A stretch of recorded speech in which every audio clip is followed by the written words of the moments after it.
ვერ არის კარგი ამბავი თქვენთვის კოცებო.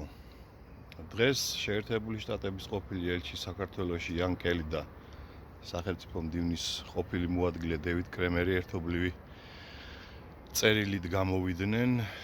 ამ წერილში აღწერილია ის რუსულ კოცური დიქტატურა, რაც საქართველოში მყარდება და რაც თავარია ამ ორმა დიპლომატმა შეერთებული შტატების ხელისუფლებასა და ევროკავშირის ლიდერებს მოუწოდა სასწრაფოდ მიიღონ ზომები საქართველოში რუსული დიქტატურის ასაკვეთად.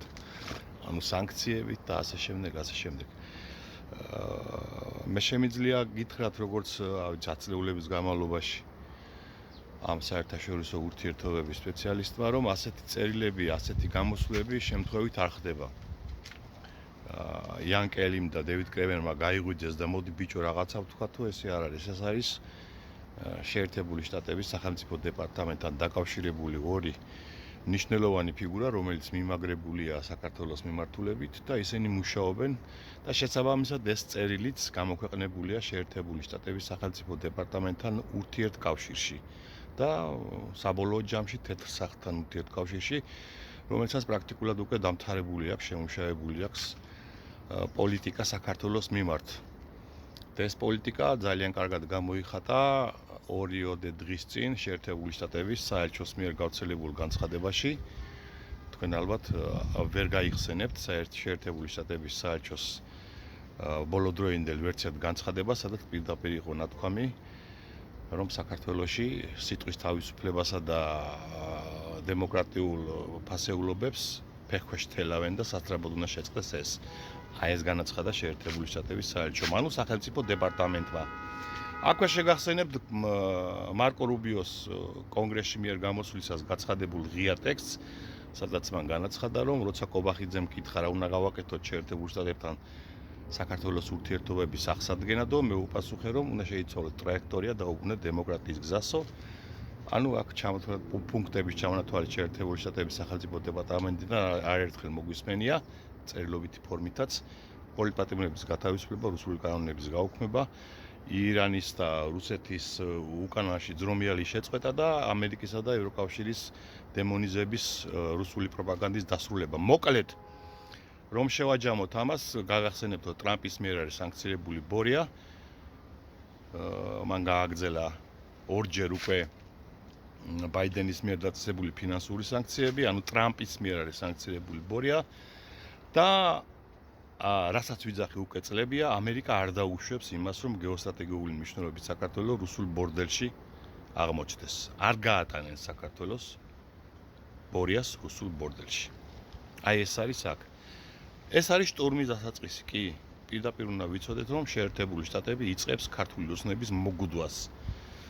და ამას ემსახურება სწორედ აი ეს იან კელის და დევიდ კრემერის განცხადებაც, ამერიკის შეერთებული შტატების საქართველოში საელჩოს განცხადებაც და ასე შემდეგ. და ეს არის დამსახურება იმ ბრძოლისა, რომელსაც ჩვენ ვაწარმოებთ უკვე 600 დღეზე მეტია უწყვეტი პროტესტით. აი, პასუხი კითხვაზე, აი რა გამოვიდა აქედან. აი ეს გამოვიდა, მეგობრებო. ქართული ოცნების არალეგიტიმურობა, ქართული ოცნების დემონიზაცია და ქართული ოცნების მოგუდა, სადაც ჩართულია უკვე შეერთებული შტატების უმაღლესი ხელისუფლება და გაგახსენეთ ბარემ ბოლოს კონგრესის მიერ ამ ერთი კვირის წინ მიღებულ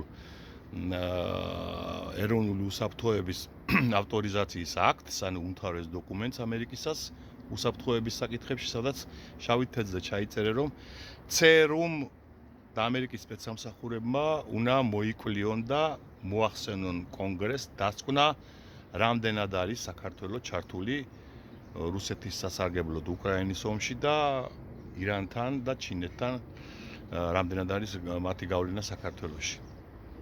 ეს რას ნიშნავს, ახლა მარტივად რო ახსნათ და მოკლედ, რა თქმა უნდა, ЦРУ და შეერთებული შტატების სპეცსამსახურებმა უკვე ძალიან კარგად იციან რა ხდება საქართველოში. უბრალოდ ამით ეძლევა დრო ქართულ ოცნებას, რომ მან შეცვალოს თავისი კურსი და დაბრუნდეს დემოკრატიის გზაზე. თორე უთხრეს, აი აღნითებ წითელ ალამს. და პლუს ამას გერმანიის საზოგადოებრივ მაუწყებელზე 2 დღის წინ CDF-ზე გასული ჟურნალისტური გამოძიება, სადაც ლაპარაკია რუსეთის კონტროლქვეშ მოქმედ კრიპტო წარმოებებზე, ანუ ბიტკოინებზე, რომლებიც საქართველოში მოქმედებენ და რუსეთს ეხმარებიან ომის წარმოებაში. ესეც მინდა დაგარწმუნოთ, რომ ჟურნალისტური გამოძიებაა, სადაც გამოყენებულია გერმანიის სპეცსამსახურების და ამერიკის სპეცსამსახურების მასალები, იმიტომ რომ ჟურნალისტური გამოძიება ასეთი წყაროების გარეშე ამ საკითხებში ვერ განხორციელდებოდა ვერანაირად. აი ასე. ბოლოს საქართველოში მოქმედებს 30 ბიტკოინების ქარხანა. ესენი ექვემდებარებიან ბორიას, რა თქმა უნდა. მარტო ბაჩიაშვილს მოგახსენებთ 900 მილიონის დოლარის ბიტკოინები დააბრუნებინა, ხო? ანუ წარმოუდგენია რომ ქონდა რამ ხელა ფული ტრიალებს აქ. ან ეს 30 ქარხანა ჩვენი ფულით ჩვენს ხარჯზე ამდიდრებს ბორია ივანაშვილს და მის რუს პარტნიორებს, ანუ ჩვენ როცა დაგვიწესეს ტარიფი 30 თეთრი და თვითონ ბორია ბიტკოინების ხარხნის მომარაგებაში იხდის სადაც 5-8 თეთრს, ანუ 4-ჯერ ნაკლებს, ეს ხდება ჩვენი ფულით.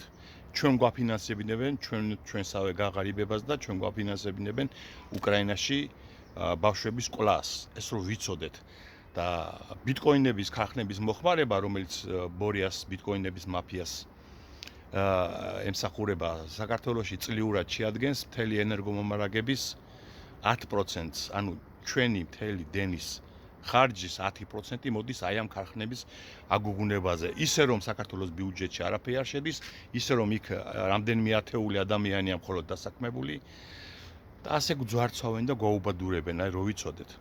700 მილიონი კილოვატი ხმარდება ამ ბიტკოინებს და იმიტომ არის საქართველოში დენი ძვირი, იმიტომ არის საქართველოში შემოტანილი ექსპორტიდან, უცხოეთიდან დენი, რომელიც არ ყოფნის და ასე შემდეგ. როგორც კი ეს ბიტკოინების ქარხანები ჩაქრება, მორჩა საქართველოს ენერგეტიკას აღარც უზარმაზარი ჰესების მშენებლობა დაჭირდება და ქვეყნების სოფლების დატბორვა აგრეთვე.